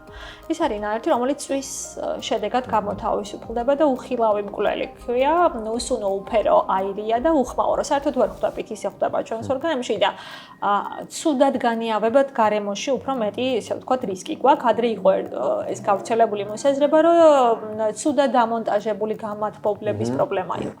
ბუნებრივი ერთ-ერთი რისკი ესეც არის, თუმცა თუ ეს ეგრეთ წოდებული ქურა გვინთია ხანგრძლივად და არ ვანიავებთ, ესეც რისკ ფაქტორს წარმოადგენს და ამისთვის პრევენციული სომები არსებობს ახალ კორპუსებში დამონტაჟებული ეგრეთ წოდებული დეტექტორები, რომელიც ამის ამოცნობაში გვეხმარება, მაგრამ ხშირად სამხოლმე კითხვას, რომ თუ კი დეტექტორმა დაგირეკათ და ანუ ზარს გვაძლევს და გაიგეთ ამის ხმა, მე შემდგომში როგორ ვიქცევით? ბევრი პასუხობს, რომ საერთოდ დეტექტორის გამორთვა ცდილობს ან გრთავს. ეს იმიტომ არსებობს დეტექტორი, რომ როცა დარეკავს ზარს, აუცილებელია, რომ გავანიაოთ ის ოთახი, რომ დაგვიგროვდა წვის გამო ეს პროდუქტი, მხუთავი არის, ნახშირის მონოქსიდია, რომელიც ძალიან ტოქსიურია, ჟანგბადის ადგილს იკავებს ჩვენს ორგანიზმში და ადამიანის სიკვდილამდე მიყვანას კი შეუძლია. ამიტომ მნიშვნელოვანია ამის გათვალისწინება, რისთვისაც არსებობს ზუსტად დეტექტორი, რომ თუ გვიზავს ამან დარეკა ზარი, მნიშვნელოვანია გავანიავოთ, იმიტომ რომ დეტექტორს აქვს თავისი დრო, თუ იმ გონივრული დროის მერე ჩვენ რეაქცია არ გვაქვს, არ გავანიავეთ, ოღონდ თუ გამორთეთ, ეგ ცუდია. თუ არ გამორთეთ, მას აქვს უნარი, რომ რიცხველი გამოგვერთოს. საერთოდ საიდანაც მოდის აირი, ეს კარგია, იმიტომ რომ რატო დავიწყე ამაზე საუბარი, გარდა საყოფაცხოვრებო პრობლემისა და შეიძლება ოჯახში ქონდეს და რადგან აირია რამდენიმე ადამიანის პრობლემა, ეს არის არა მარტო ბუნებრივი აირის, ეგრეთ წოდებული პორტატული გენერატორები, რომ გვაქვს ნავთობპროდუქტებზე მომუშავე მათიც, ნახშირის, ეგრეთ წოდებული ზამთრის პერიოდის პრობლემა უფრო ის შეშაზე იქნება, ასე ვთქვათ, ჩვენი ბუხარი თუ სხვა ნებისმიერ საწვავზე მომუშავე ნებისმიერს აქვს პრობლემა და ხშირია ხოლმე პროფესიულად. აი თონეში მომუშავე ადამიანების პრობლემა, ნებისმიერი, ესე ვთქვათ, გამათბობელი სადაც არის დამონტაჟებული და მზარეულების. ანუ ადამიანი, რომელიც ხანგრძლივად არის სამზარეულოში და იქ თუ არ ნიავდება ადეკვატურად და შემცირდება ჟანგბადის რაოდენობა, იმ მაშინვე იწყებს, ასე ვთქვათ, ჩვენი გაზღურა არა ლურჯი ფერით წვას, წითელი და ყვითელი ფერი ერევა, რომელიც მანიშნებელია იმის, რომ ჟანგბადი შეგვემცირდა და დროა რომ გავანიავთ. მნიშვნელოვანია ასეთმა ადამიანებმა გაითვალისწინონ, რომ არ მოხდნენ, რომ ხშირია გამოვლენილი ჩიulis მიხედვით ესეთი ადამიანები დადიან. ვისაც გულის არეში სიმძიმე შეგრძნება კარდიოლოგთან, ვინცაც თავბრუსხვევა აქვს ნევროლოგთან, ესე დადიან ქალაქიდან, ესე ვთქვათ, ექიმიდან ექიმში. ეს მხუთავი არის დროთა განმავლობაში იწვევს სამეცნიერო. შეიძლება იყოს როგორც მწვავე მოწამვლის დროს, როგორც ვახსენე, სიკვდილის გამომწვევი მიზეზიც, თუმცა აქ მნიშვნელობა რა რაოდენობით აგვიგროვდება. ბოლო სამეცნიერო მონაცემებით არის, რომ უკვალოდ მაინც არ რჩება ორგანიზმი გარკვეულწილად. ცნობიერების შეცვლა, მენტალური სტატუსისაც კი შეიძლება იმდენად ემოციური ის განაპირობოს. მნიშვნელოვანია თავისკიური ხშირად ხანგრძლივად რჩებათ. გარდა იმისა, რომ მწვავე პერიოდი შეიძლება გონების კარგვამდე მივიდეს და სიკვდილამდე და მიოკარდიუმის, ანუ გულის კუნთის დაზიანებამდე, ბევრი გართულებები აქვს ძალიან. არ არის საკმარისი რაოდენობით ის ჟანგბადი და ჟანგბადის გარეშე ენერგია არ გვაქვს. ქრონიკული დაღლილობის სინდრომი აქვს ადამიანს, ეს არის მნიშვნელოვანი ქრონიკული ექსპოზიციის დროს და პროფესიულად ვისაც აქვს ამასთან შეხება და მავნებლობა ქრონიკული ექსპოზიციის პარკინსონიზმი, ესეთი პათოლოგია ჩდება, პარკინსონის დაავადება ცოტა სხვა, ეს არის პარკინსონიზმი. ჩვენს თავის ტვინში ბაზალურ არეებში მკრთალი ბირთვი გვაქვს, ესეთი, რომელიც ჩვენ გვირეგულირებს წონასწორობას და მოძრაობას. აი ამ ბირთვებს აზიანებს, ის გამოც ადამიანები ფეხის წვერებზე დადიან და კოორდინაციის მოშლას იწვევს და თავრუსხოვის ერთ-ერთი ხშირი მიზეზი, ანუ ყოველთვის არა, უამრავი მიზეზი აქვს, მაგრამ ერთ-ერთი ხშირი მიზეზი შეიძლება იყოს ეს CO და გამათბობელი. ამას ვერ ხვდება ადამიანი, პირველი ეიფორია მოდის, მერე გონების კარგვა და ძალიან ცუდ შედეგებამდე მიდიან ხოლმე. ყველაზე ხშირი მიზეზი გარდაცვალების ახალგაზრდებში არის ხოლმე ეს მხუთავი აირი, განსაკუთრებით სახლის პირობებში. ოთუს ეჭვი მიგვაქვს, როცა დახურული სივრცეა და კიდევ ერთი ფაქტი ვახსენე, რომ თონია ერთ-ერთი რისკ ფაქტორი და ხშირად ვსაუბრობ ხოლმე ამაზე, რაც ჩემი ტკივილია ერთ-ერთი ნაგვის წვასთან დაკავშირებით. ჯარიმდება და მე ხშირად ვამბობ, რომ შესრულებადი უნდა იყოს ეს ჯარიმა, იმიტომ რომ ამ კატეგორიის არიან კატეგორია ადამიანები, რომელსაც არ ესმით, რომ რამდენი ზიანის მოტანა შეუძლია ნებისმიერი პროდუქტის წვას, იმიტომ რომ ნაგავსაყრელი, რომელიც შეიძლება ღია წესით არის გარდა დიოქსინებისა, ეს კიდევ დიდი პრობლემა, უამრავი ტოქსინია და კიდევ ჩვენ უწყობთ ხო ხელს. ძალიან მარტივად შეგვიძლია რომ არ დავწვათ არც ფოთოლი, არც ისაბურავი, განსაკუთრებით აგარაკებზე. აგარაკზე ხომ იმიტომ მივდივართ, რომ სუფთა ჟანგბადი ჩავისუნთქოთ და აქ ხელს ვუშლით. ხო, ძალიან მარტივია გამოვიყენოთ ის ნეშონპალა იმისთვის, რისთვისაც ასე ვთქვათ, აუცილებელია და დავტოვოთ ბუნებაში, ხომ? არ გვინდა მისი წვა, შეგვიძლია სეპარაციაც და ისე გადანაწილებოთ, რომ აქედან არ მივიღოთ, ესე ვთქვათ, ზიანი. ხოდაშორის არის ხომ ესეთი გამოთქმა, არ ცოდნა, არ ცოდვა. მე პირიქით გონია და ბევრი მეცნიერია და ესე მარტო ჩემი აზრი არ არის, რომ პირიქით როცა არ ვიცით და რაც არ ვიცით ის ყოველთვის გვაზიანებს. უნდა ვიცოდეთ რა წარმოადგენს ზიანს და რომ მეტნაკლებად შევამციროთ, ასე ვთქვათ, ის ზიანის რისკი. რაც ჩვენზეა დამოკიდებული, ხშირად გვაქვს პრეტენზია, აი სახელმწიფო არ გვეხმარება. კი, მათაც აქვს გარკვეული წილი, საკმაოდ დიდი, მაგრამ ჩვენ შეგვიძლია ხო ბევრი რამე. ჩვენ შეგვიძლია ის ნაგავიღია წესით არ დავყაროთ ქუჩებში, იმიტომ რომ მე გარდამისა ზაფხულში ბაქტერიების, ტოქსინების, თუნდაც ის მწერები 1000 დაავადების გადამტანები ხდებიან და უამრავია, ესე ვთქვათ, პრობლემა, რომელიც ჩვენ შეიძლება ხელოვნურად შევქმნათ და ყველა პროფესია მეტნაკლებად ვალდებულება ფლობელის, რა თქმა უნდა, პირველ რიგში, ვინც არის დამსაქმებელი, რომ მან იცოდეს რა ზიანის მოტანა შეუძლია კონკრეტულ სამუშაო პირობებს, იქ ღებავი იქნება თუ ნებისმიერი, ესე ვთქვათ, ნიღაბი, რომელიც კოვიდის დროს გაჩნდა საკმაოდ აქტუალურ თემად, შემთხვევით ძალიან დიდი ხნის წინ იყო ცნობილი როგორც პროფესიული მავნებლობის დროს ერთ-ერთი დამცავი საშუალება და ჰიგიენის წესების დაცვა. ფოტოშორის აი შხამქიმიკატები ვახსენე და სოფლის მეურნეობაში მომუშავე ადამიანებისთვის ვალდებულებაა თამბაქოს მოწევამდე ხელების დაბანა. რომ მათ უხდებათ განზავების დროს ეს კლინიკებშიც გვაქვს ის დასამუშავებელი სითხეები, რომელსაც ვიყენებთ ზედაპირების დასამუშავებლად, აუცილებელია, რომ მის გამოყენებამდე და გამოყენების მერე ხელების აქტიურად დაბანვა. ეს აუცილებელია ჰიგიენის წესები და ცოტა სახუმარო თემატი იყო, რომ ამის გარდა არაფერი არ გვშველი, ძალიან მნიშვნელოვანია ჰიგიენის წესები და რატო თამბაქოს მოწევამდე, იმიტომ რომ დაბინძურებული ხელი, რომელთაც თამბაქოს ვეწევით, რა თქმა უნდა, რისკ ფაქტორია, პირდაპირ პირის ღრუში ვითავსებთ ამ ტოქსინებს. ჩვენი ნებით. სამწუხაროდ ჰიგიენის ნორმების დაცვა დღემდე რატომღაც ნაკლებ სერიოზული საკითხი არის, არა და უამრავი რაღაცის თავიდან არიდებაში გვეხმარება და მარტივი ამბავი არის საკმაოდ ბევრი რო არ მიაქვს. ბევრი ვისაუბრეთ ძალიან საინტერესო ტოქსინებზე აღნიშნეთ. პირველ რიგში ალბათ მართლაც ხუთავი აირია ჩვენთვის ძალიან გავრცელებული და ჩვენ ყურს ესე ვთქვათ მოხვედრია ეს ტერმინი. მაგრამ კიდევ არის ტოქსინები, რომლებიც შეიძლება საკვებში გამოვლინდეს და მით უმეტეს თქვენც ახსენეთ აგარაკები. აი ზაფხული მოდის, ძალიან ბევრი მიდის ახლა აგარაკზე სოფლად და ხშირ შემთხვევაში შესაძლებელებში არ აქვთ ხოლმე მაცივრები კარგად მომუშავე და ბევრი სხვა პრობლემა არის და რაც შეიძლება წავაწყდეთ საკვების შემთხვევაში. აი ზაფხულში განსაკუთრებით ბუნებრივია იზრდება, თუმცა ნახეთ ტოქსინების შემთხვევაში თქვი რომ სოფლის მეურნეობაში როცა შხამქიმიკატებით მოყავს, იქ თუ ვადები არ დავიცავით გარკვეულწილად ამ კულტურის მოყვანის დროს ყურძენი იქნება თუ სხვა ხილი, შეიძლება ეს შხამქიმიკატი დარჩეს თვითონ ამ პროდუქტში და მერე მხოლოდ გარეცხვა არ იყოს საკმარისი. თუმცა ბევრი ნივთიერების მოცილება შეგვიძლია ამ გარეცხვის საშუალებით და მნიშვნელოვანია და არის არის ბევრი პროდუქტი, რომელსაც აუცილებლად სჭირდება დაბალი ტემპერატურა, იმიტომ რომ მას აქვს უნარი მაღალ ტემპერატურაზე და ზაფხულის ხელ დღეებში ისეთი ტოქსიური ნივთიერებები წარმოქმნას, რომელიც ჩვენთვის მე რა თქმა უნდა ჩვენს ჯანმრთელობაზე უარყოფითად აისახება. გარდა ტოქსინებისა, ბაქტერიული პრობლემა ჩნდება და რაც უფრო ხანდაზმულია და ძველია, ვთქვათ და ვერ შევინახეთ ის გარკვეული პროდუქტი. ხოდაშორის არის ხოლმე, ჩვენ მიჯნაზე ვართ, ასე ვთქვათ, ინფექციონისტები და ტოქსიკოლოგები, რომ ბაქტერიული პრობლემა კონკრეტულ მასში პროდუქტში თუ ტოქსინები. ორივე შეიძლება იყოს. მაგალითად, არის ტოქსინები, რომლების განეიტრალება და თავიდან აცილება ხშირად შეუძლებელი ხდება, იმიტომ რომ იწყება ცხოველის საკვებიდან მერე რძეში რო არ მოხდეს და ძალიან ბევრი ჯაჭვია ერთმანეთზე აგებული.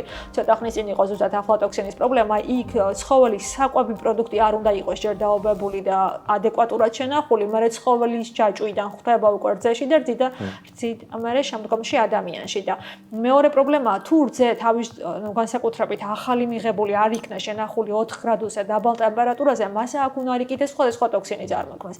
ძალიან ბევრია და ამიტომ ძალიან მნიშვნელოვანია. პირველი რაც შეიძლება აღარ აღჭირდეს ეს იქნება მაცივარი ან საყინულე პირობები, რომელიც ბევრი პროდუქტისთვის არის, ან ისეთი პროდუქტები ავიცილოთ თავიდან. მოდეშორის პროდუქტი ჭირდება შენახვა, ხო, ცოტა ხანგრძლივად და მას აქვს თავისი კონსერვატი. ეს კონსერვატი შეიძლება იყოს როგორც ბუნებრივი, ასევე სინთეზირებული და ნიტრატებია ერთ-ერთი, რომელიც შეიძლება იყოს ასევე არსებობს ნიახურის ნიტრატი, რომელიც ინახავს პროდუქტს და განსაკუთრებით დამუშავებულ ხორცს აქვს ეს პრობლემა, იმიტომ რომ ხორცის შენახვა სჭირდება ხო გარკვეული დრო და ის კონსერვანტი, რომელიც მას ინახავს, გათვლილი უნდა იყოს, რომ დოზა მეტი არ მოხდეს და რაც უფრო ხანგრძლივად შენახვის ვადა აქვს, უფრო მეტად საზიანოა. გარდა ამისა, რომ ჰიგიენის წესებია მნიშვნელოვანი განსაკუთრებით აი მწვანილის შემთხვევაში და ბოსნეულის, რომ აუცილებელია მისი კარგად გარეცხვა საგულდაგულოთ, რომ მე შემდგომში პრობლემას წარმოადგენს ხოლმე ხშირად. ბევრ პროდუქტზე ვრცელდება ასევე, არის ხოლმე აი ნიტრატებით დაგვინჯურებული, თუმცა ბოსნეულში და ხილში შეიძლება ნიტრატი იყოს, მაგრამ ნაკლები რისკი აქვს იქიდან გამომდინარე, რომ ხილი და ბოსნეული იმდენ კარგ ანტიოქსიდანტს შეიცავს.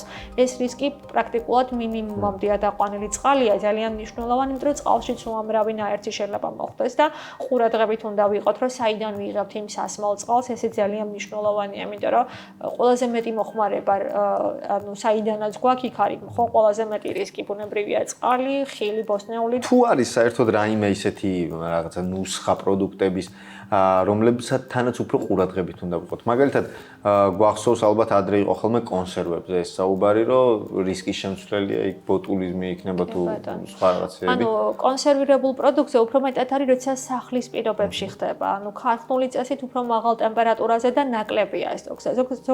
ზოგადად, ანუ სასმელზეც ვახსენე, სახლში დამზადებულს უფრო მეტი რისკი აქვს, რომ იქ არ ხდება შემოწმება, ამიტომ არის ეს ერთ-ერთი რისკ ფაქტორი. თუმცა შენახვის სხვადასხვა მეთოდი არსებობს, მათ შორის შორის აი სოკო ახლა გაზაფხულია და ვიზუალურად ძალიან გავს სოკოები ერთმანეთს, ანუ ორეულებსაც უწოდებთ ასე ვთქვათ და ასე ვთქვათ ერთ-ერთი გავრცელებული ლეტალობით რომელიც გამოირჩევა საკვები პროდუქტებიდან ჩვენთვის ტოქსიკოლოგებისთვის არის სოკო.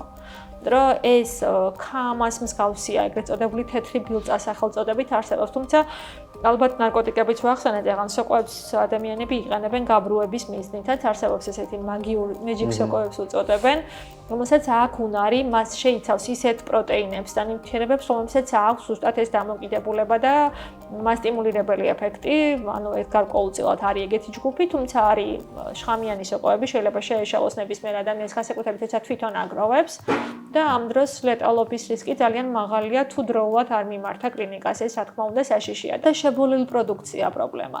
შებოლილ პროდუქტშიც ასევე შეიძლება იყოს ბოტულიზმის საშიშროება, ბენზპირენებია, ესეთი რომელიც კანცეროგენებად არის მოხსენებული, გარდა იმისა, რომ შეიძლება შებოლილ პროდუქტში ცხიმის და თვითონ საკვები ღირებულება არ ქონდეს ისეთი სასარგებლო, როგორც ჩვენ გვინდა.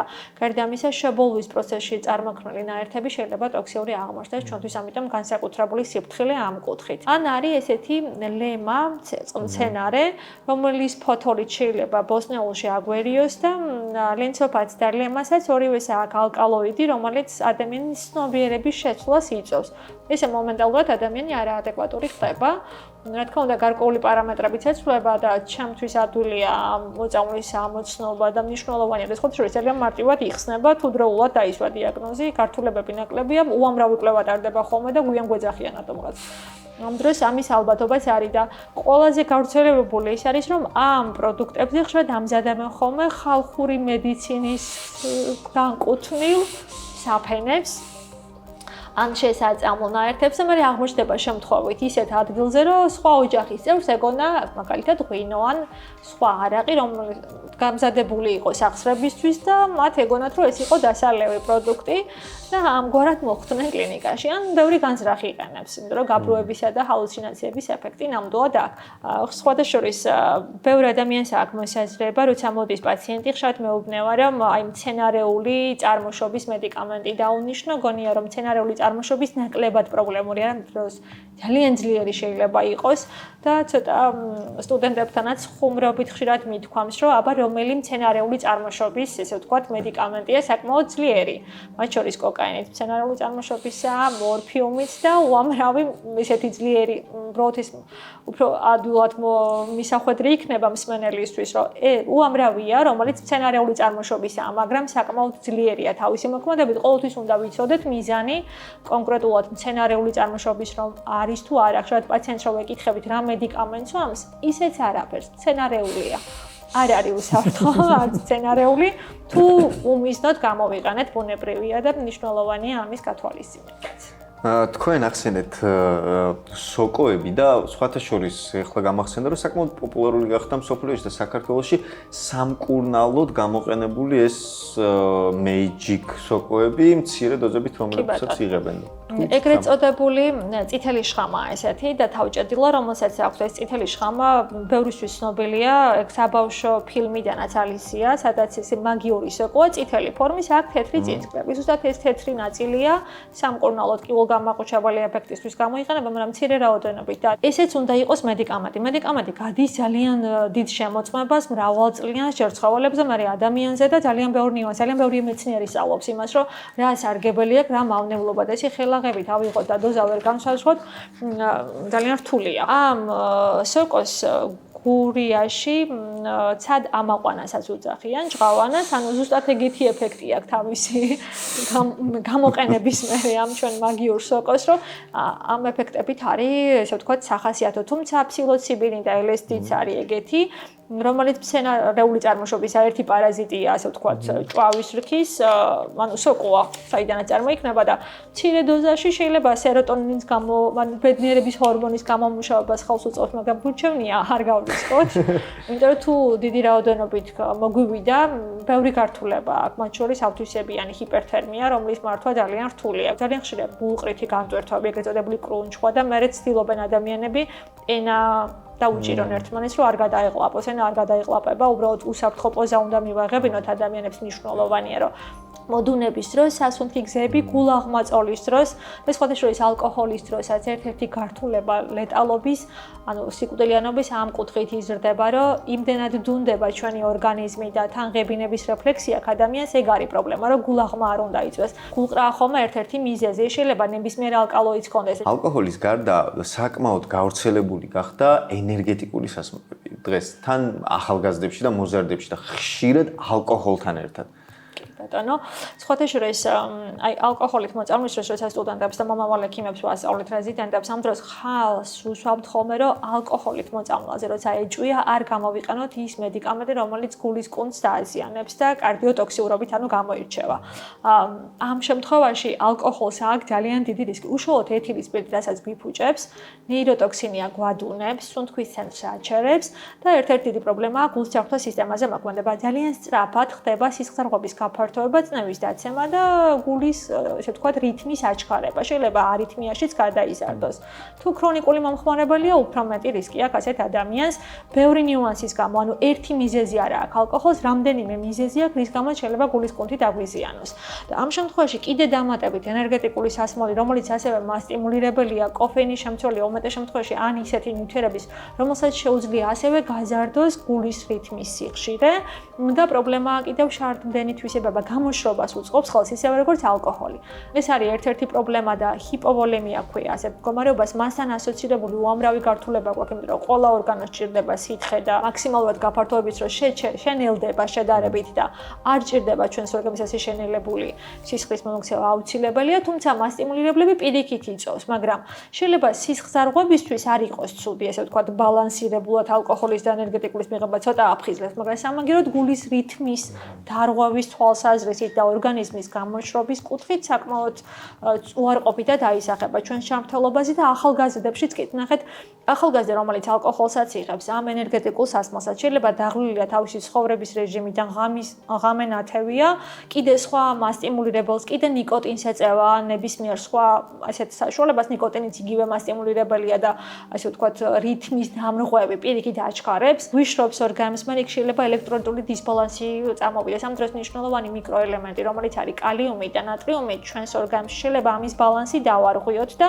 ეს ერთ-ერთი მიზეზი გახდეს გულის გაჩერების ან რითმის დარღვევის. ამიტომ მნიშვნელოვანია, რომ ის ნივთიერებები, რომელსაც ყველას ამ ჯგუფიდან შეუძლია გულის დაზიანება.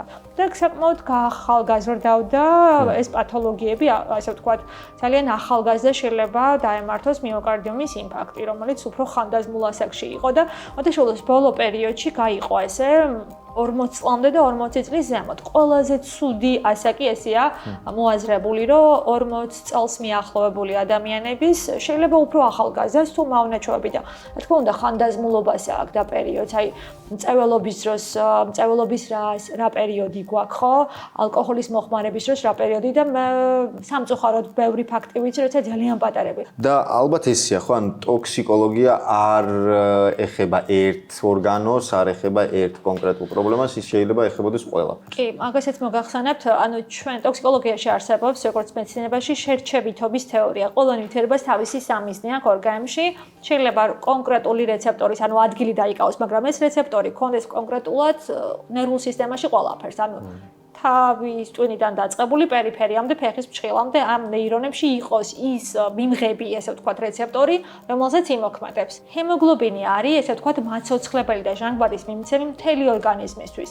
თავდაპირველად შეიძლება გაუჭირდეს თავის ტვინს, იმიტომ რომ ყველაზე მოწყვლადი და მგრძნობიარე ორგანოა, მერე გულის კუნთი, მაგრამ სისტემას არ დატოვებს. არ შემიძლია ტყუის საკითხი ისე გავატარო, იმიტომ რომ სახლში მყავს 3 წლის პატარა, რომელთანაც სათამაშოების ეს ამბავი გემახსოვრებათ, ეს საკითხი გრძელდება. მანდ არის ერთი მომენტი. გასაგებია, ვიყიდოთ ხარისხიანი სათამაშო, ეს პრობლემა მოგვარებული იქნება, მაგრამ საუბედუროდ ქვეყნის დიდ ნაწილს ამ კუთხით უჭირს. უწევთ ბავშვის გასახარებლად დაბალი ხარისხის სათამაშო. შეიძლება თავი დაიზღვიონ. იცით, ნახეთ, ტყვია არ არის მხოლოდ სათამაშოებში, საღებავი, წითელი, ხოდაშუა ეს საკმაოდ ჯერადღირებულ ტუტსაცხშიც არსებობს მისი ალბათობა და მნიშვნელოვანია მისი არსებობა ბევრ პროდუქტში. რა თქმა უნდა, თავის არიდება შეგვიძლია განსაკუთრებით იყოს საღებავებზე, რომელთაც სარგებლობით, ასე ვთქვათ, და სახლები იღებებოდა. პირველი რაც გააკეთა ამერიკამ, ეს იყო, რომ სახლები ძველი, ანუ ზეთოვანი საღებავები რაც იყო, ისინი ამოიღო და დღევანდელ დღეს ჩვენს, რა თქმა უნდა, მნიშვნელოვანია გათვლილია ზეთოვანი საღებავი უნდა იყოს გარე ფასადზე და თუ კი ბინაში ვღებავთ, ის არ უნდა გამოვიყენოთ. ყოველთვის არ ხდება ისე, როგორც ჩვენ გვინდა, თუმცა მეტნაკლებად უნდა ვეცადოთ ერთადერთი სათამაშოების კუთხით, ჩვენ შეგვიძლია დაზიანებული სათამაშო მეტნაკლებად მოვიცილოთ. ანუ ერთადერთი გამოსავალი ეს იქნება, რომ დაზიანებული სათამაშოდან მისი მოხვედრის რისკი ბავშვის სხეულში უფრო მეტია დაზიანებული ნაწილიდან, იმიტომ რომ ეს როცა სკდება, გარე ზედაპირი, მერე ადვილია, შეიძლება ეს ჭურჭელიდანაც მოხდეს კერამიკის და იქიდანაც მოხდეს ეს. თუმცა ნახეთ, ერთი სასიამოვნო ფაქტი იმ კუთხით არის, რომ ბავშვი რომელიც სრულფასოვნად იკვებება, რა თქმა უნდა, ესეც ფინანსურ მასია დამოკიდებული და რკინით მდიდარ პროდუქცია იყოს. რკინით მდიდარი შეიძლება იყოს ხილი, ვაშლი განსაკუთრებით წიწიბურა და ესეთი პროდუქტი, რომელიც და კალციუმით მდიდარი პროდუქტი ხელს უშლის მისად. შეიძლება მოხდეს ჩვენს ორგანიზმში, მაგრამ უბრალოდ არ ჩალაგდეს იქ, სადაც მერე პრობლემა წარმოიქმნება. ძვლებში ლაგდება განსაკუთრებულად ეს პრობლემა გვაქვს და შეიძლება სხვადასხვა ორგანო დააზიანოს და ამ კუთხით მნიშვნელოვანია ასევე ჰიგიენის წესების დაცვა. ბავშვი რომელიც მიწასთან, სილასთან თამაშობს, როცა ანუ იქ შეუძლებელია ბავშვი გააჩეროთ და პირით არ დააგემოვნოს მიიღოს რაღაცა პაწაწუნა რაღაცები, მის ბუნებას. ხო, მის ბუნებას ვერაფერს უზავთ, ეს ხშირად ხდება, უბრალოდ სახში როცა მოყვავს ის დასრული ფეხსაცმელით არ შემოვიყვანოთ სახში და მეტნაკლებად მაქსიმალურად ვეცადოთ, რომ ხელები კარგად დავყვანოთ. თუმცა ყველაზე კარგი საშუალება მაინც ის არის, რომ საკმარისი რაოდენობით ვაიძულოთ ბავშვები რაღაცნაირად დავაინტერესოთ, რომ ხილი მიირთვან, რომ ხილი და ბოსტნეული იმდენად დიდი რაოდენობრივად მასში ანტიოქსიდანტები ხელს უშლიან ბევრი ნაერთის და ტოქსინის მოხვედრას. ხშირად მიმართავენ ხოლმე დეტოქსის ბჭყალებში ამ მეთოდს, გადასხმები გონიათ პანაცეა. გადასხმა არ არის სრულფასელოვანი დეტოქსი, უამრავი კომპონენტია ჩართული და ბუნებრივი დეტოქსი თავდაცვის საშუალება ჩვენს ორგანიზმს თვითონ აქვს ნამდვილად, თუ ესე ნორმალური ბალანსი გვაქვს ჩვენი საკვები პროდუქტების და მნიშვნელოვანი რამ ახსენეთ დეტოქსი, რაც ბევრისთვის არის რაღაცა ისეთი გახდომის საშუალება და ძალიან ბევრი ადამიანი შემხვედრია, რომელიც დეტოქს პროდუქტებს, ჩაი იქნება ეს თუ რაღაც სხვა,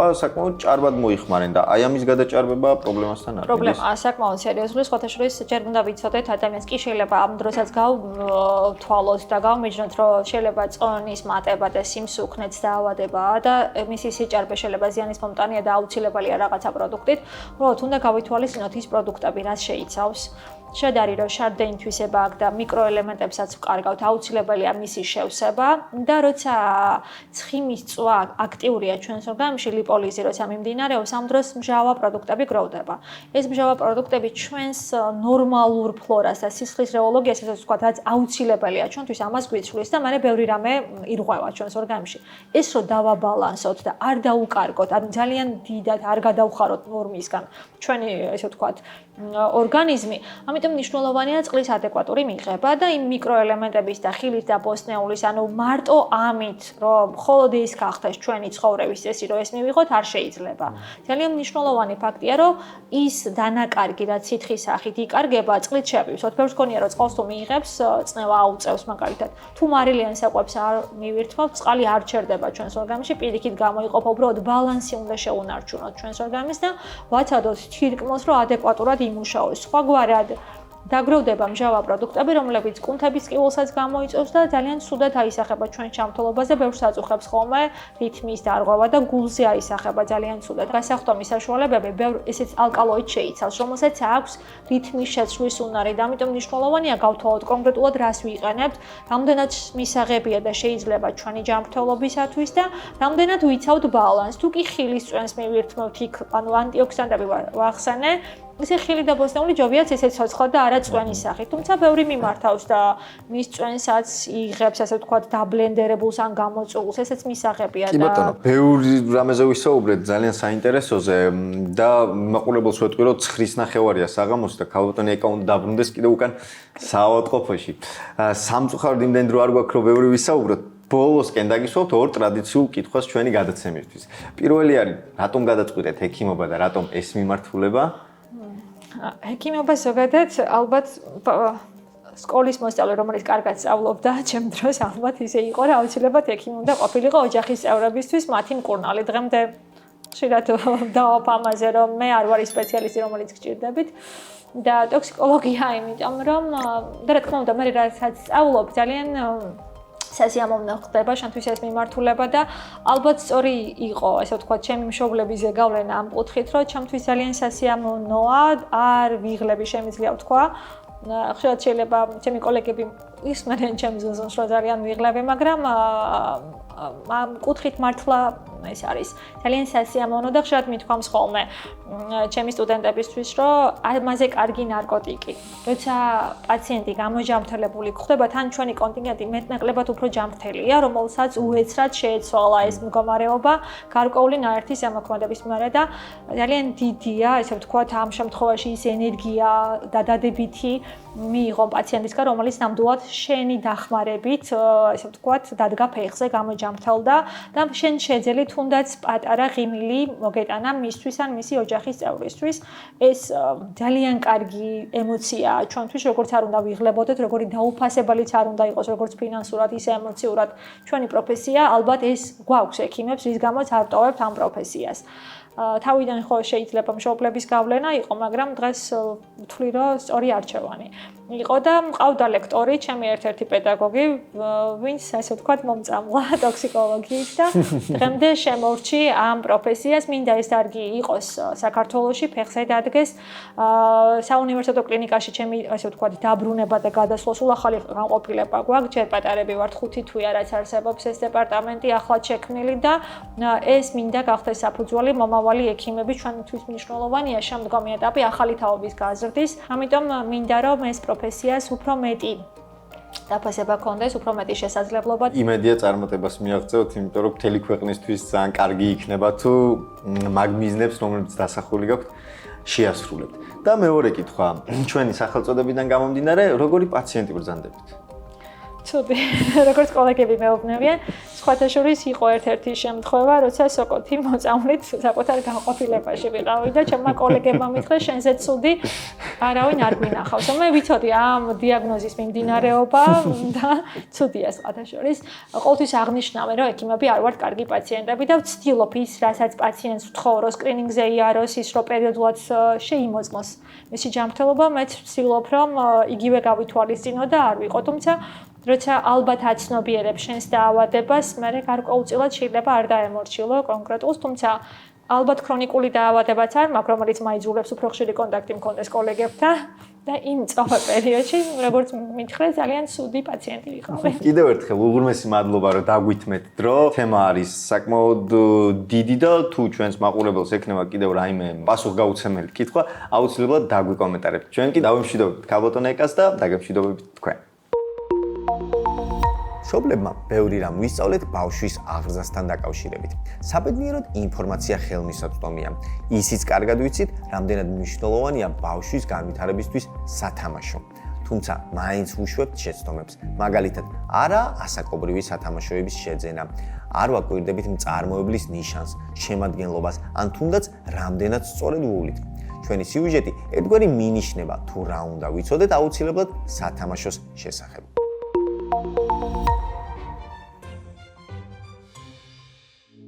სათამაშო. ნებისმიერი ნივთი, რომელიც შექმნილია და დამზადებულია 14 წლამდე ასაკის ბავშვებისთვის. სათამაშოს როლი ბავშვის ცხოვრებაში წარმოუდგენლად დიდია. ის მნიშვნელოვან როლს ასრულებს მის აღზრდა განვითარებაში. სათამაშოს მეშვეობით ბავშვები თავიანთ გრძნობებს გამოხატავენ, შეიგრძნობენ გარე სამყაროს, სწავლობენ ურთიერთობას და საკუთარ თავს. სათამაშოს დანიშნულება განათლება ავითარებს აზროვნებას, მეხსიერებას, მეტყველებას, ემოციური განვითარება. ბავშვი სწავლობს საკუთარ და სხვის ემოციებს. სოციალიზაცია ეხმარება გაზიარებასა და თამაშში სხვებთან. მოტორიკა ამუშავებს ხელებს, სხეულს, კოორდინაციას. ფანტაზია და წარმოსახვა, განსაკუთრებით როლური თამაშებით. სათამაშოების სახეობებია: სენსორული და სტიმულაციის სათამაშოები. პირველ თვეებში ტვინის სტიმულაციისთვის რბილი ტექსტურები, ხმოვანი წიგნები, საკბილები ეხმარება მხედველობის, სმენისა და შეხების განვითარებაში. კონსტრუქტორები და ბლოკები ავითარებს ლოგიკას, ფანტაზიას, წვრილ მოტორიკას, ლეგო, ხის ბლოკები, ქვიშები მნიშვნელოვანია 1 წლიდან ზემოთ. რბილი სათამაშოები და ფიგურები ემოციური კომფორტისთვის ეხმარება ბავშვს ემოციების გაცნობასა და გამკლავებაში. ხშირად ხდება საყვარელი მეგობარი ან უსაფრთხო სივრცე.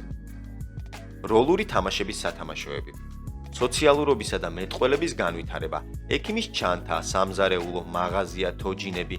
ბავშვი იწყებს სცენარების თამაშს, ვითარდება წარმოსახვა.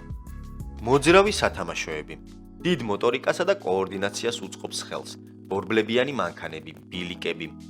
მუსიკალური სათამაშოები, აუდიო სტიმულაცია, რიტმის შეგრძნება, საბავშვო მუსიკალური ინსტრუმენტები, პიანინო, ღილაკებიანი ბარათები, მიკროფონები და სხვა. საგანმანათლებლო სათამაშოები, ენის, არითმეტიკის, ფერის და ფორმის შესასწავლად, ანბანის ბარათები, ჩასადები ფორმები, ციფრები, ფიგურები. სათამაშოს შეძენის შემთხვევაში გასათვალისწინებელია უსაფრთხოების ნორმები. ასაკობრივად შერჩეული მცდარი არჩევანი ზრდის ტრამვით გამოწვეულ რისკებს, განსაკუთრებით 3 წლამდე ბავშვებისთვის პატარა ნაწილების გადაყლაპვა სტატისტიკური მაჩვენებლით პირველ ადგილზე დგას. აშშ პროდუქტის უსაფრთხოების კომისიამ 2015 წელს ჩაატარა კვლევა რომლის მიხედვით 250,000-ზე მეტი ბავშვი იყო მოთავსებული ჯანმრთელობისთვის საშიშ სათამაშოების გამოყენების გამო, კერძოდ მცირე ზომის ნაწილის გადაყლაპვით საავადმყოფოში. ბრიტანეთში 2023 წელს 100,000-მა ბავშვმა გადაყლაპა სათამაშოდან ამოღებული ელემენტი ან მაგნიტი. ასევე ხშირია ბავშვების უნებლი ექმედებები, როგორიცაა ცხვირის ან ყურის ღრუში პატარა ნაწილების მოთავსება. უსაფრთხოების შემთხვევაში ასევე რეკომენდებულია დააკვირდეთ მაღალი ხმაურის მქონე სათამაშოებს. ზოგიერთი ბიუჯეტური ნივთი ასხივებს 80-დან 100 დეციბელამდე ხმაურს. ეს ბავშვის სმენის დაზიანების რისკს ქმნის. არასერტიფიცირებული სათამაშოები შეიძლება შეიცავდეს მავნე ქიმიკატებს, ტოქსიკურ მასალებს, ტყვიას, ფტალატებს. ელექტრონული სათამაშოების ელემენტები, ღილაკიანი ნივთები, ბატარეები უნდა იყოს მჭიდროდ ჩაკეტილი ბლოკში და დაცული ბავშვისგან. უმჯობესია მოხდეს დაკვირვება, რამდენად მყარია სათამაშო. მალფუჭებადი და ადვილად სათამაშო ქმნის სხეულის გაჭრის რისკს. შეძენის შემთხვევაში გახსოვდეთ და ყურადღებით უნდა იყოთ თოკის, თასმის, ბაწრების შემთხვევაში 5 წლამდე ბავშვებში კისერზე შემოხვევის რისკია. შეძენამდე ყოველთვის დააკვირდით სერტიფიკატის ნიშანს. ყველაზე სანდო ევროპული წარმოების სათამაშოებია. გარდა იმისა, რომ თავად მწარმოებელი იცავს დამზადების წესს, ასევე მკაცრად კონტროლდება შესაბამისი უწყებების მიერ. ევროკავშირის სტანდარტი მკაცრად არეგულირებს და აკონტროლებს მოთხოვნებს, ტესტირების მეთოდებს, მექანიკური, ფიზიკური თვისებების, ასევე ქიმიურ შემადგენლობას. ყველაზე გავრცელებული მარკირების ნიშანი CE ნიშანია. მისი აბრევიატურაა ევროპული საზოგადოება. ის სავალდებულოა, რაც მიუთითებს, რომ სათამაშო შეესაბამება ევროკავშირის უსაფრთხოების წესებს და სტანდარტებს. ხშირ შემთხვევაში ხდება ხარისხის ნიშნის გაყალბება. დაკვირვების შემთხვევაში შესაძლოა განსხვავების ნახვაც. ხშირად ასოები არასწორი ინტერვალით, ფორმის და პროპორციის პოტენციური განსხვავებით არის დატანებული. ნამდვილ ნიშანს აქვს ასოების მკვეთრი კონტურები, სწორედ დაშორებულია და მათ შორის მკაფიო ოვალით გამოირჩევიან I. იწყება C ასოზე დახატულ წრიულ პროფილზე.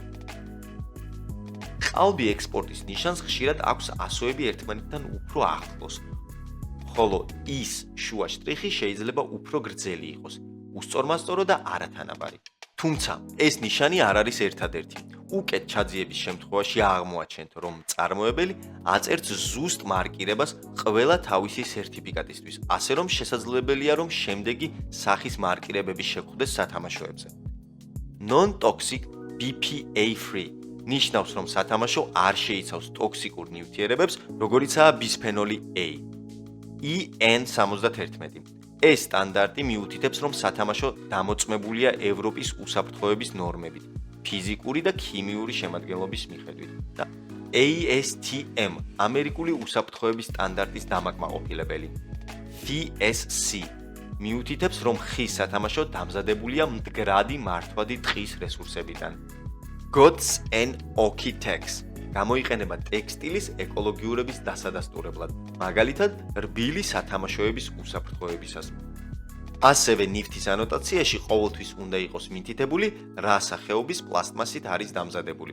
უპირატესია PP პოლიპროპილენი, PE პოლიეთილენი, PVC პოლივინილ ქლორიდი, ABS აკრილონიტრილ ბუტადიენ სტირინი, PS პოლისტიროლი, PC პოლიკარბონატი, TPE თერმოპლასტიკური ელასტომერი, POM პოლიოქსიმეთილენი.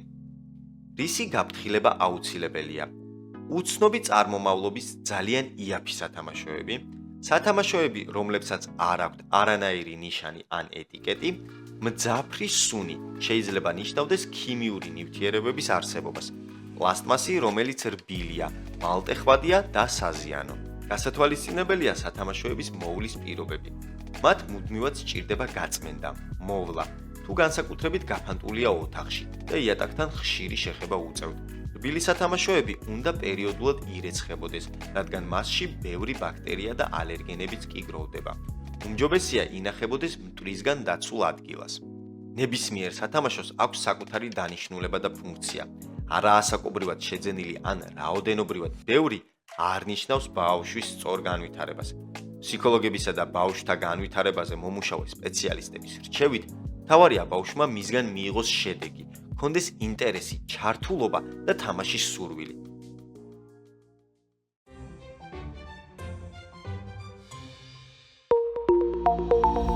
სუნი ყისიერად აქტიურებს ემოციურ მოგონებებს. ამიტომ ხშირად გრძნობთ ბავშვობის სუნებს ზუსტად ისე, როგორც იყო. სურნელი ადამიანის ფსიქიკაზეც ახდენს გავლენას. შეუძლია გამოიწვიოს სევდა, რომანტიკული განწყობა ამ პირიქით ძალღონეც. გამოიწერეთ ჩვენი გვერდი. დააჭირეთ subscribe-ის ღილაკს, რომ უფრო მეტი საინტერესო ინფორმაცია მოგაწოდოთ. მომავალ ხუთშაბათამდე.